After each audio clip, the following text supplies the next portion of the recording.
Spinelli, and I'm the president of the Mamaroneck Historical Society. This is one of our first programs that we're putting on, and Rosanne Saracino is going to present a program for us, and Pete Agliardo is over. So, without further ado, I'd like to thank the Historical Society for inviting me to be here. And Mary LaJudas called me, I think, back in August. Yes. I think in August I would have said yes to anything. His summer's busy in a recreation department, so thank you for having me, and Leo, thank you.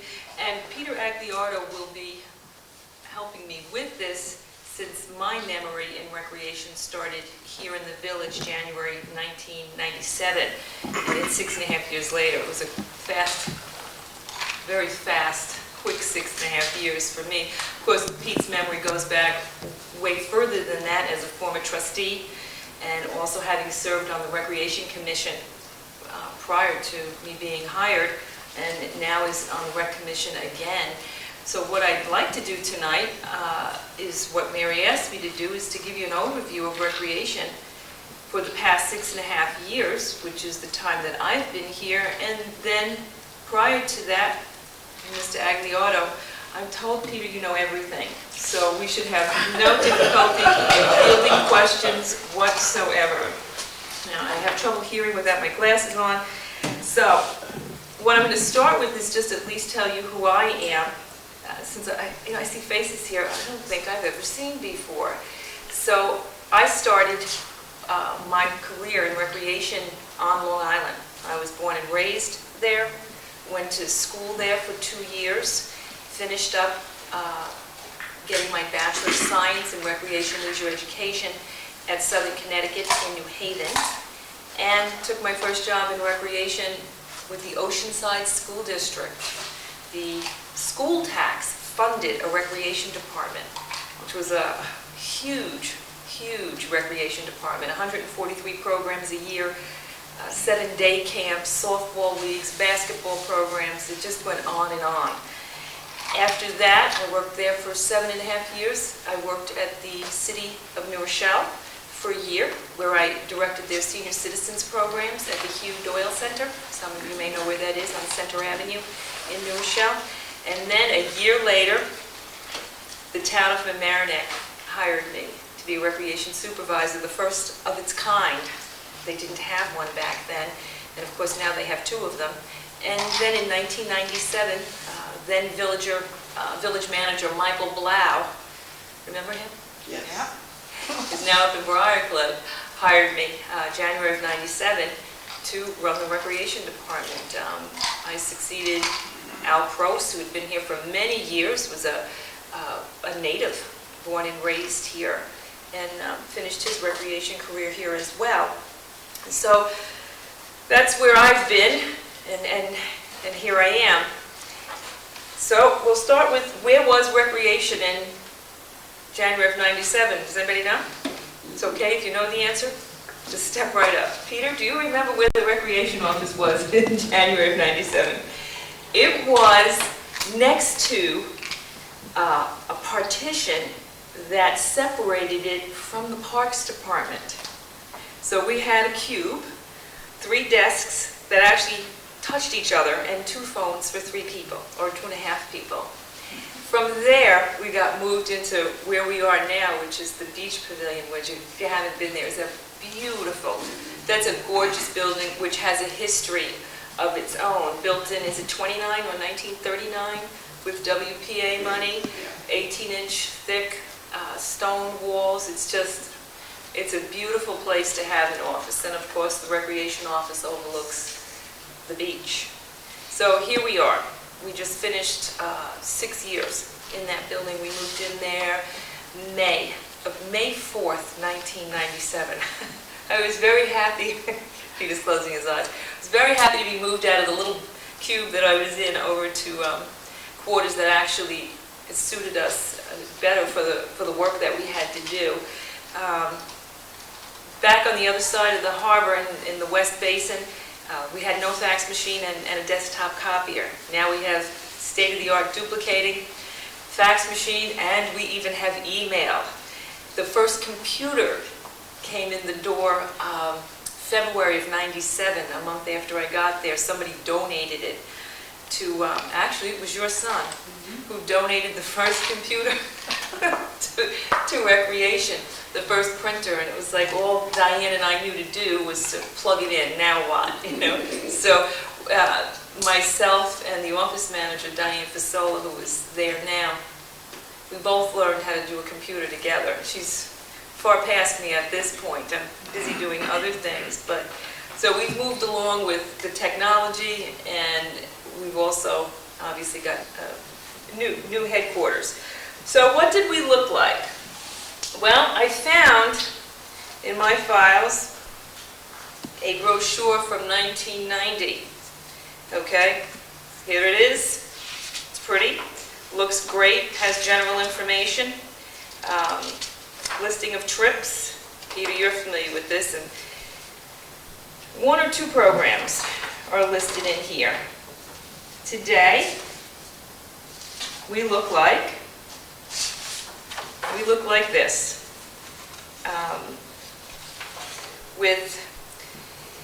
We have tripled the number of programs that we run since January of '97. We also are servicing, instead of 3 special events that we had when I first came here, which was a fishing rodeo, turkey trot, our 5-mile race, and our golf outing, we have 4 additional programs to that. The spring carnival that comes for 12 days during the Easter Passover recess. This year we will have our Halloween program will be a treasure hunt. That'll be the first of its kind. Yes, if you're not doing anything Halloween, 3:30 to 5:30, we have a professional treasure hunter coming, Chris Cassone. And if you've never seen one of these done, I've worked with Chris once before. Terrific, great idea. So we're decorating part of the beach, putting out torches. We're making a witch's brew, where some of us are getting dressed up. There'll be music, and we're going to use the park for the treasure hunt. We have loot bags, items that we've ordered. We are not giving out candy. We're going to give out something a little healthier. That, some of you may remember the raft race that was done. We haven't done one now in 2 years, but it's not to say we're not going to. That was a fun event. And then, of course, this year in the harbor, we had World Team Tennis for 7 nights. So there were more special events for the public to enjoy than there were. Our day camp. Day camp runs over at the Bellows School, or Daniel Warren. In 1997, we had 248 campers, and this year we had 336. So day camp has slowly increased its number of participants, which is wonderful. We're servicing more and more people in our community using the resources that we have. You don't have to build a separate building for a day camp. We use what the tax dollar is already funding. Women's fitness classes. If you've not taken a class down there, and yes, men do come to our fitness classes. So I shouldn't say it's women's fitness, it's fitness. Just there happens to be mostly ladies in it. We had 4 classes in '97 with 19 participants. We now have 10 with a total of 99 people. So we've clearly increased the number of people that we're servicing.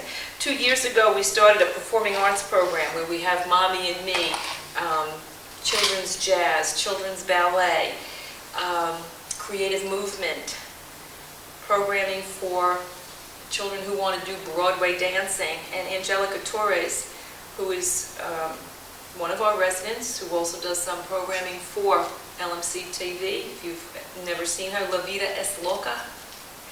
She started with us 2 years ago, and she did 2 classes with 17 children. Today she has 123 children in her program. So this is great. I mean, people are coming to the local municipal program to see if their children like it. We're a lot less expensive than a private studio. However, if you really want to move forward and you've got a professional dancer in your family, they'll move right on to the professional dance studios that we have locally. So We're an opportunity for a child to try a program, try an art. If you like it and are serious, you can move on to a more serious venue. At this point, we have, Angelica is putting together a program just for children who strictly want to dance and perform in different places. They will perform the afternoon of Halloween. They'll be dancing on the deck, they'll be all dressed up, and that will be what people can look at or view while they're filing in, while we're getting ready to start the treasure hunt. So it should be a lot of fun. Let's talk about the beach. The beach was closed. Well, it was open in 97 when I got here, 97, 98, 99, closed 00, 01, 02, and yes, we reopened for swimming this summer. We still have to close after half an inch of rain for a 24-hour period. That's a precautionary measure that the Board of Health makes all beaches do. We do have a boom. The water inside the boom tested swim quality even when we were closed. And I'm happy to say, even on the days when we were closed for swimming, people still came down to the beach because we have the spray ground. If you haven't seen that, it's worth taking a look to see. It's a state-of-the-art piece of equipment. It's the architect tells me it's 1,800 square feet. Visually, to me, it looks a little smaller than that, but it's all jets and geysers and pieces of equipment that shoot out fresh water. A lot of fun to play in. We had all ages in there, from children to teens, parents, and grandparents. It's a great place to cool off. Some people went swimming in the salt water, rinsed off in the spray ground. It's a nice looking piece. Council of the Arts. Some of the things that Recreation has gotten involved with that they were not involved with when we got there in 97. We have a wonderful Council of the Arts program run under the direction of Rosemary Arbonio. And 2 years ago, Rosemary and I started working somewhat closely together in terms of money and financing. And I spoke to two of our local banks, Sound Federal and Wachovia. And between those two banks, we've received donations of $6,000 last year and this year to help fund performing arts. Summer series, the concert series in the summer. And right now, as we speak, we're looking to see who might be interested in the community to sponsor a movie in the park, which costs about $2,500. And I would have never thought that anybody would come out to see a movie in the park. You know, most people want to stay home and they wear air conditioning. You know, why swat the flies? And our neighbors have done it now 3 years in a row. And there's a blade of grass left in the park. I mean, people come out in the droves. They give out popcorn, free soda, watch a movie. They love it. So we'd like to see that if we can do that for this summer here. Maybe use Harbor Island for it. Pack onto the beach. It's just a matter of, you know, hunting around and fitting the right program with the right sponsor. It's a great event, but we have two people in the community who are thinking about it right now. So, be interesting to see what happens. Revenue. I did a quick comparison between revenues of 96 and 02. 03 figures are not in yet. And Recreation is generating 3% more revenue over expenses than it had been in years past, and that's without the tennis revenue that will come in this year and the beach. The beach, in the first day that it opened in June this year, brought in 4 times as much money as it had the entire season the year before. That was just in one day because we were closed. So there was some good revenue generated there, as well as parking. People had a reason to come down here and park. People had a reason to come back to the beach again, not just for passive recreation to sit under the trees, but to actually come down to the waterfront again. So you would have, when I first started in 97, we had a public-private contract with Harborview Racket, running tennis under the bubbles. We now have Sport Time, running tennis program year-round. Recreation used to run tennis in the summer. The Recreation Department actually ran that particular part of the season, and then Harborview took over the other 7 months of the year. Now we have a private contract where we have Sport Time Incorporated come in. They run tennis 12 months out of the year, and I'm sure if you were around in the summer, you know that we had a worldwide tennis program down there, which if you didn't get to see was a lot of fun. It's a lot of fanfare. It was a good time. Thoughts? Questions? No questions? Well, Peter, if you would like to interject any thoughts here on recreation from before I got here, because I know a lot went on. Of course, the building itself is one thing.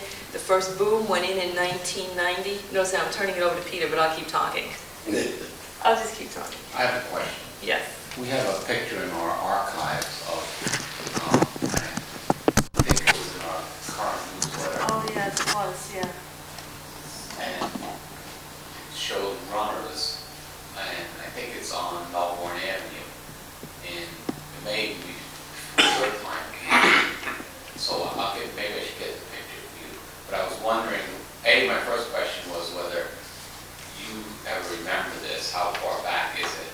And then B, do you remember having races around the town during your tenure, or that was before your tenure? No, I moved up in approximately the 60s. Okay. And so this, I think, was before. We were, as I had 3 children, and we, like the rest of the families, used the beach. I think every family in Mamaroneck had a certain spot on the beach that they used to go to all the time. And I would come home at night, and my wife would have the kids there, and they would have a little snack, or I would go home with the kids. And the beach basically was your whole, where you got together. Of course, when the water got so that we couldn't really swim in it, even before we eliminated it completely, we started losing it. Also, at that time, we had football, and we had a little soccer, and we had some midget baseball. It's nothing like it is now. I mean, we have 700 children in soccer. There's over 830 children in soccer. We have over 400 children involved in football, 200 of which live in the village of Mamaroneck itself. We now have a full adult softball league. Now, softball we have 6 more teams in our league now than we did in '97, and now we have a fall program, which is doing very well. Different rules, different type of a softball program. We have about 70, 80 people involved in that program alone. And in Little Actually, we League, have way more than that, over 100. in Little League, what do you have?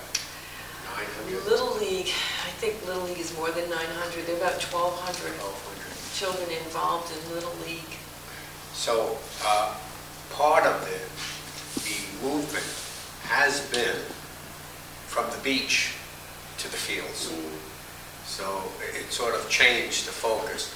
I think part of it may also be that you have more women. They have to get into the workforce, whether they wanted to or not. Part of the things of living in our community forces a lot of the mothers to work in order to afford it. But the functions have moved basically from the beach to out in the fields. You go out on the Saturdays and it's just packed. So this started a while ago, but if you all remember, the beach was, because it wasn't used, the beach pavilion fell apart. The roof caved in, and they just eliminated that using of that beach pavilion at all. Mr. Walt Rogers said we couldn't afford to give it out on contract, so let's get volunteer labor. And everybody said, can't be done, can't be done. Well, lo and behold, there was quite a few, myself included, we worked on it. We worked on the roof, putting the roof up, getting that pavilion back in shape so that they could have these classes. At the one time when I really got involved and Rosanne got involved, and when Allie Cross was there, they were in that, it was in the back of the blue building. It was a disaster. I don't know how you ran a rec commission from there. It was very, very tough. We decided, the board at the time had one room that they were going to make a restaurant or a snack bar, something like Walter's, only a little more high class. The problem was, basically nobody wanted it if they couldn't sell liquor. So the board was really against selling liquor in the park. You all remember during the old softball games, they used to have the keg of beer after all the cases. No more now. We're trying to put up a better, something better for the kids. So once that pavilion was redone and that room was not going to be used for a restaurant, they decided to make it into a recreation office. And how things dovetailed. The building was done. We had a new recreation director. Allie Cross was a sweetheart, but he didn't have the facilities or whatever.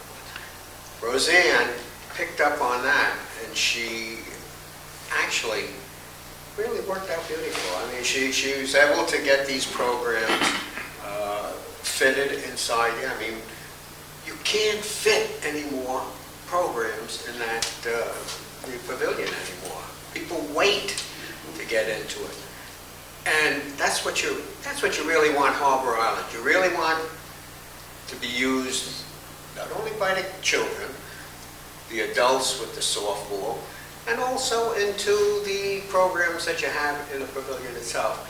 It really is well-rounded, and Rosanne has made programs that sort of fits into each notch. And I know that if there's any new programs to come up, she's able to pick them up. And we also, as a taxpayer, at one time, a lot of the programs are running in the red and then some. You've got to feel that you want to, the village per se has got to be able to support these programs, which is right. But if you go into a program, you should contribute to it. It's not, like I personally am a boater. I have to pay for my dock space. And if a person uses something, they should pay. It's a user fee, the same as everything else. And that has come in so that we find that we're...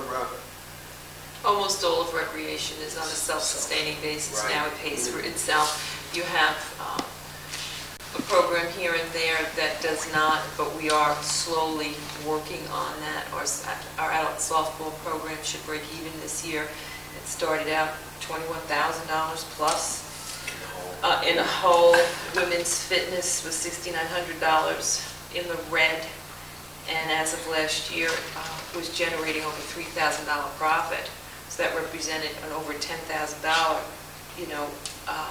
change in revenue flow from, in the red to break even to actually we're making money now. So now it's, it's paying for itself. In the first, I did this information is February 03. I added our revenues just in the 12 months prior, and there was $13,500 profit just from the adult and youth programs that we run. It doesn't include anything else. Our day camp we're slowly putting on a self-sustaining basis, and it's still the best bargain around. You could send your child to day camp for 6 weeks from 9 a.m. to 3 p.m. for $350. And the program at the end of the year So- is hilarious. It's The wonderful. performing arts It's- program that they do, yeah.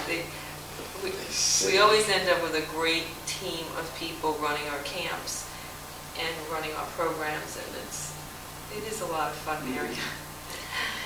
We're not, Rosanne is not looking to make it a business.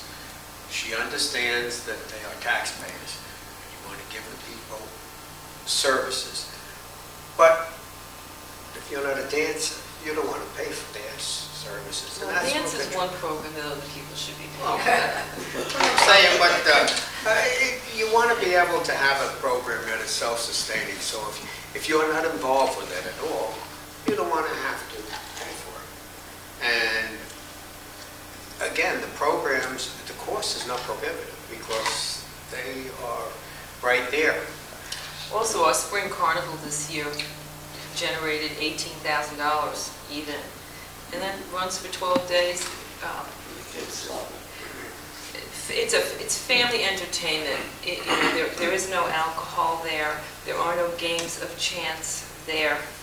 And we do the best we can to monitor anything else that we think is not family-oriented. When we take our walks through and look at what prizes are being given out.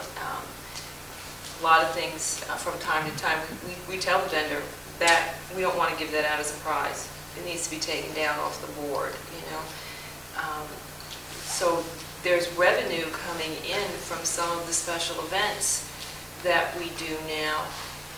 And I know my first year here in '97, when the carnival came in, one of the ladies I work with, her daughter came all 12 days in a row. And I thought, 12 days in a row? She said, this is great. I don't have to take my daughter to the mall during the recess from school, where she walks up and down in and out of the store spending my money. She said, here for $10, she's under my feet. It runs from 2 in the afternoon to 8 p.m. at night. So it's family entertainment as opposed to some other venues. This is just targeted for a different group of people. And that carnival each year has generated anywhere from $7,800 to $18,000. So, well, it depends on your weather. Certainly very weather contingent. Altogether, in the 6 seasons we've had that carnival, it has produced $82,433. It's all extra money. And it costs the village about 8 hours of staff time to pull it all together. That's not a bad return on your money, at all. What happens to that money The money goes into the general fund of the village? of the village, yes. Recreation does not have a separate fund, just like building fee, department fees are collected, they go into a general fund. Something else that Recreation started doing just 2 years ago is we're starting to offer some public service programs. For instance, hunter safety. This is the 3rd season in a row that we have opened the beach pavilion to a hunter safety program, and that is totally free of charge. You can come in, sign up. It's 3 days of training, approximately 12 hours. It's taught by a licensed instructor from our community, and it's a great service to the public. The last thing you want is people going out into a wooded area with a shotgun, not knowing what they're doing.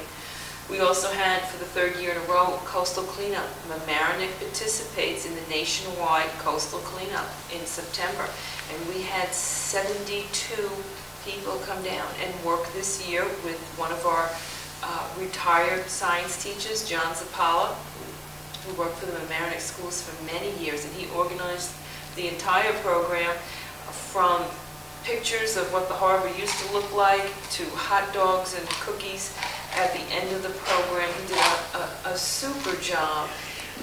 The future for the recreation department, certainly we're always looking to generate new programs.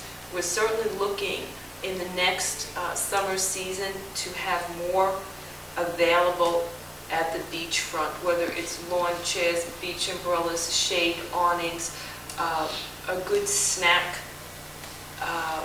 vendor available, if it's a mobile unit of some sort, so that you can go down there and get a sandwich and get something cold to drink and just enjoy the rest of your day there without having to bring those things with you. I know some people have, I shouldn't say some, quite a number of people have asked me, are we putting a second spray ground? Have you gotten that too?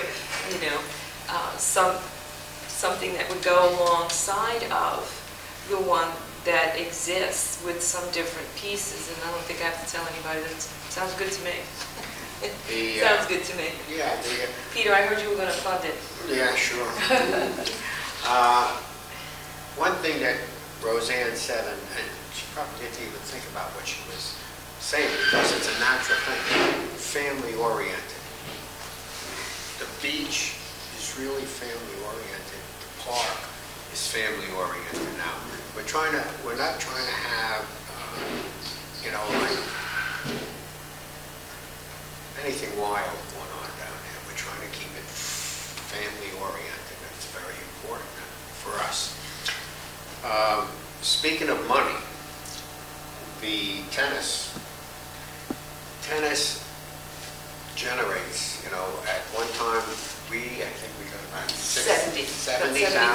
But then we lost money because we had the village when they picked up the tennis in the summer. It cost us money to run the tennis centers. The summer tennis did run at a deficit. Okay.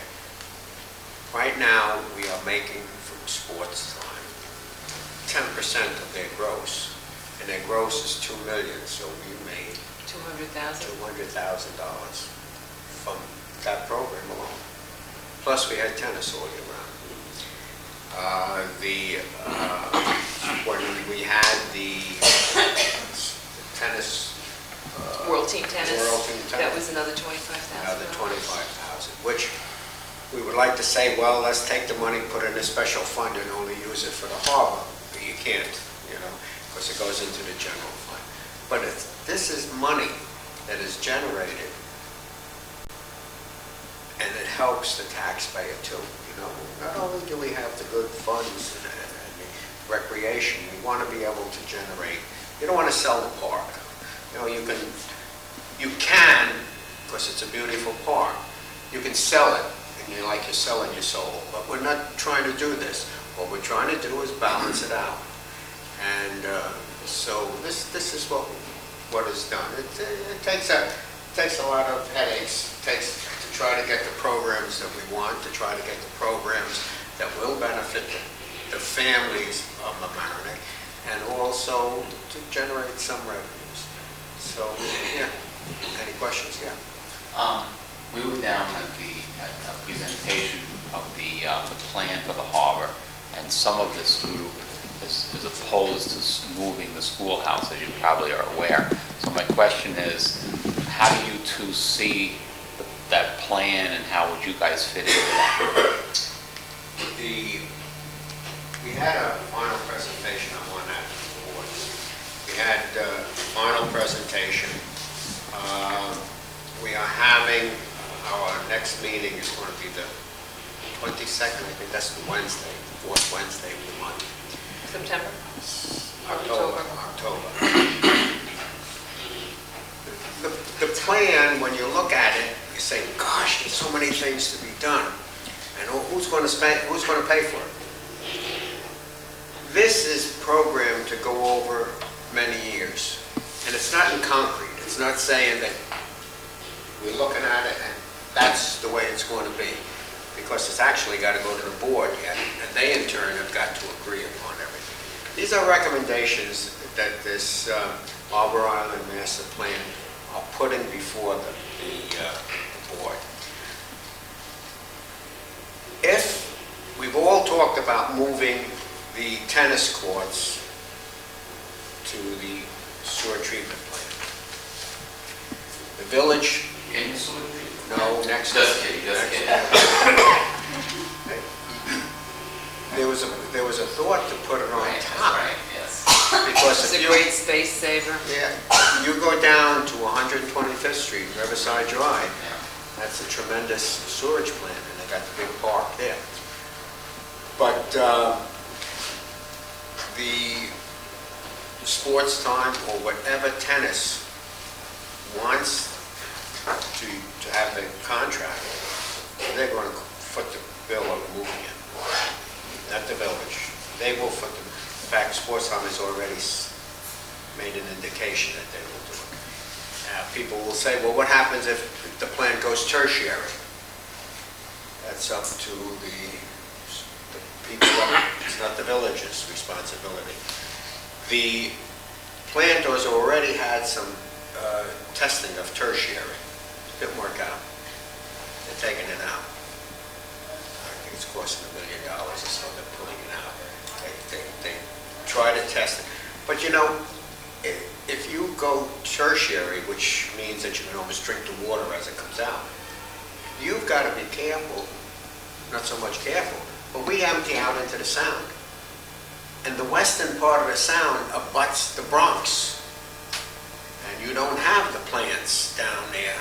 So, you know, if you're going to clean up the whole sound or part of the sound, you've got to make sure you clean it all up. Because if you clean up one small part, us, and we dump out clean water and we're surrounded by other, it doesn't pay.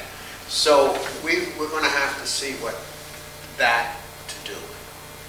The next thing is, and another big nut, is if you know where the fishing pier is on the West Basin, it's along the wall, you see them fishing there? That's county property. The county is offering to rebuild that pier for us for free. And when they rebuild it, they will put, instead of putting the bulkheads out this way, they would put piers. If you put the piers in, you get more of a flush through the beach. See, when you have that bulkhead walk, part of our problem is there's no flushing because it's in there. So we're trying to look at all of these things, and what we're trying to do is trying to think about what to do and what's going to benefit in the long run. So they would do it, give it to the village for $1 or whatever it was, and then they would say, it's your problem. You know, they have the problem, so they want to give it to us. Well, they built it 70, 80 years ago, so we can maintain it, and especially if you only have pilings, you don't have the effect of a bulkhead, a solid bulkhead. Plus, if you do that, you can make it nice. You can maybe have fishing all the way in the end, and you can have a nice walk.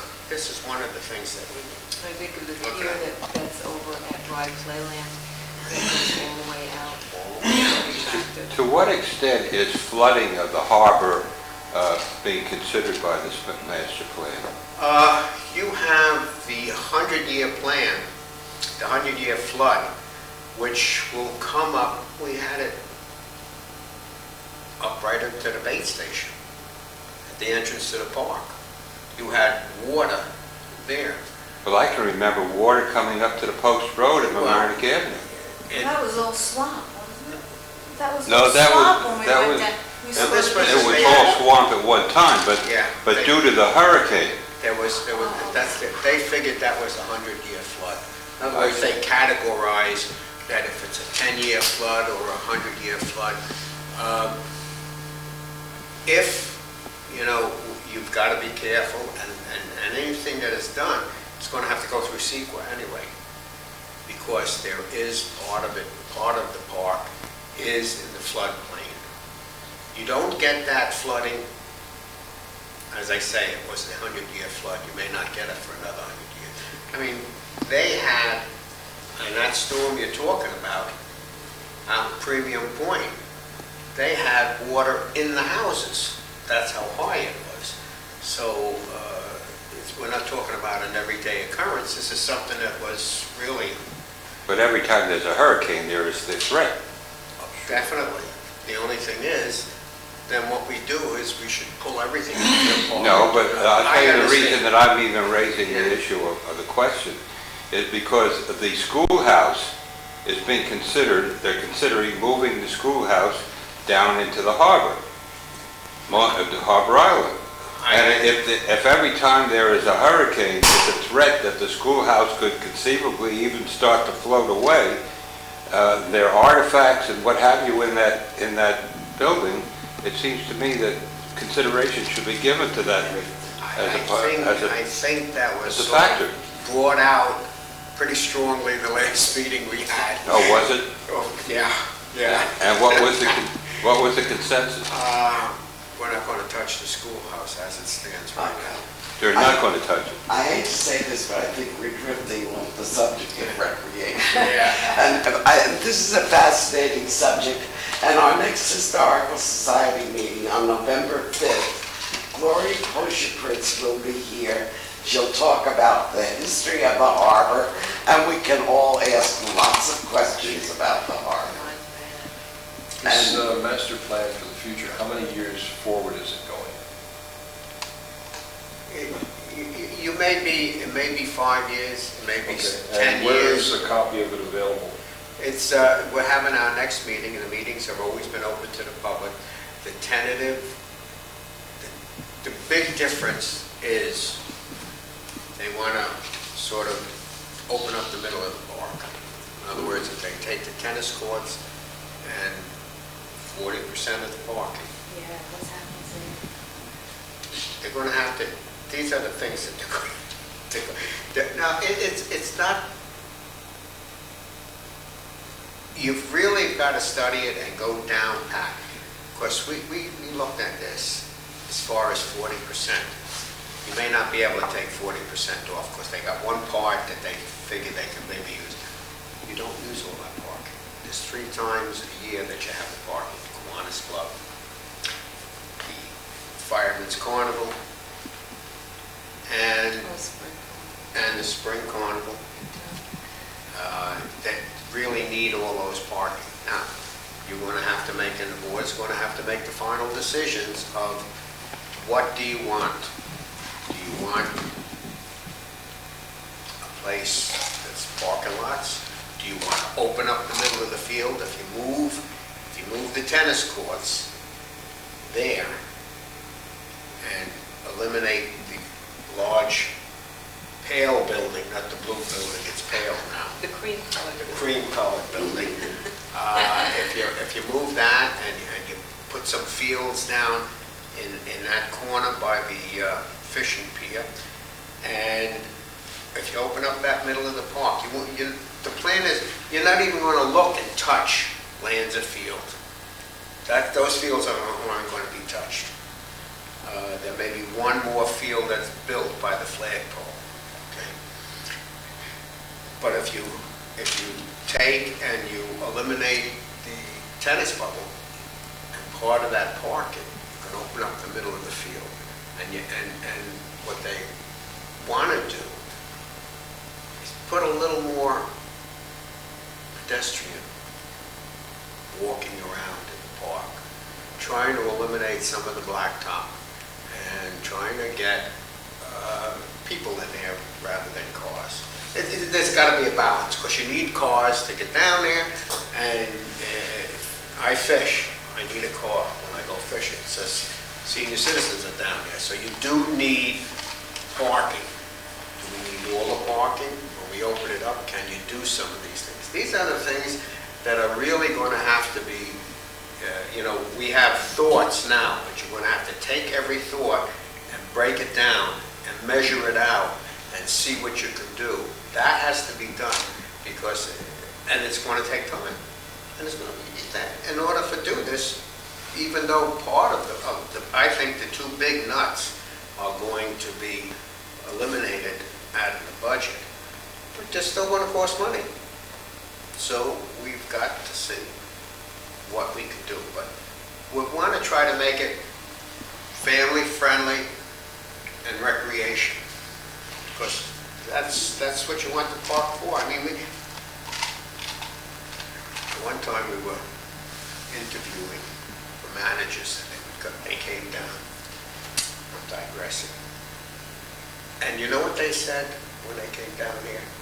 To a person, they said the best thing we have and what nobody has is this park. And when you live here, sometimes you forget about it. You forget that it really is a jewel. We forget about it. But you have to maintain it. You have to take care of it. You take care of it, and it'll take care of you. So we don't want to rush into anything, and you're not going to get everybody, but we want to get most of the people to agree upon what is being done down there, because it's your park. So that's what we're trying to do. In terms of the activities, there was a reason behind my questions. The library here is going to expand, and one of the issues is parking. And I would think that it'd be good if the planning of that activity, the planning of your activity, and recreational needs, even though these are separate entities, they should be sharing their future plans so that when there's excess facility that's available, it can be utilized most efficiently, rather than building a parking lot here, another parking lot here. Absolutely. When we had our Mamaroneck Street Fair, we had parking in different places, and they had buses coming. You've got, especially on weekends when you need the parking, you've got a train station that's got a lot of parking. Empty on a Sunday. Okay, you got on the long, you have to walk a little bit, and when what else did they have? They had something else. When they had the Wingfoot, I think, they also utilized parking in other places besides. So you're going to have to think about all these things, and you're going to have to discuss it, and then you're going to have to hammer out compromises that, as I say, that most people are happy. And what Rosanne has done with the recreation program is excellent. I mean, she's enlarged it without killing the people. So, well, you've done this, and you've had problems at times that people says, "Oh, it can't be done," and all that. She's done it with thought. We can do it, and I think You also set fishing piers in the East Basin. Did that about 4 years ago. Yeah. So now that they're, I don't know if you're familiar with the fishing piers in the East Basin. When I got here in '97, whichever way the current was flowing, that's where those docks went. And you might remember the fishing ramp that went from the stone pier down to the actual docks was twisted, and I had an architect, an engineer come down and look at it, and he said, "We're going to close it immediately." And we worked on getting monies for we have a steel ramp now that leads right down to the docks, and we had put in nice pilings that hold everything in one position, and now you can fish 12 months out of the year. If you want to be out there, New Year's Day with the wind howling, and you want to fish in the East Basin or one of those piers, you can now do that. And you know what? There are people who go down there every day to fish. So it might not be what I like to do, to watch how I say this with a fisherman sitting here. But it is a recreation pastime. It's what you like to do with your leisure time. So there are people going down there and enjoying it. One of the recreational needs I see in our community as compared to some others like in Rye, one is area to walk. I notice there are a lot more people walking on the street, Very much particularly so. in Oriented Point. And yet it would be nice if in some way there was a walking path that, say, went from the school out there all the way down through the beach area and then maybe off to somewhere and came back. Over in Rye, near the Playland area, they have a 1.5 mile walk. It's marked out. I do it all the time. Okay. All the time. We could have something similar here, I would suspect. And from my point of view, it's to get less of a mix of people running in the street. Oh, that's certainly one of the benefits, and I know the master plan has some kind of a pathway, it's bike and walking, Yeah, that's that's the other one going I've to seen go in the around, community. which is wonderful. We have these bicycle teams coming through, and it'd be nice if we could facilitate that. I don't know where more. they came from, all of a sudden you look in your rearview mirror and there's 40 people on bikes in back of you, you know? Never saw that up until a few years ago, you know? So sure, you definitely need places for that. Well, what Rosanne was talking about with the fishing pier, if you remember, fishermen used to go down at low tide and walk along the low tide and take stones out of the wall so that they can put their poles. Now what happens is, There's a bit of history for you, Yeah. okay? that they, now, because they have this fishing pier, they don't go down no more, and they're not supposed to go down, and they don't let them go down. Because they were taking stones out of the wall, and, you know, damage that. So there's a balance, common sense prevails, and you get it, and we can do something. Any other questions? You're looking good? Well, thank you for having me.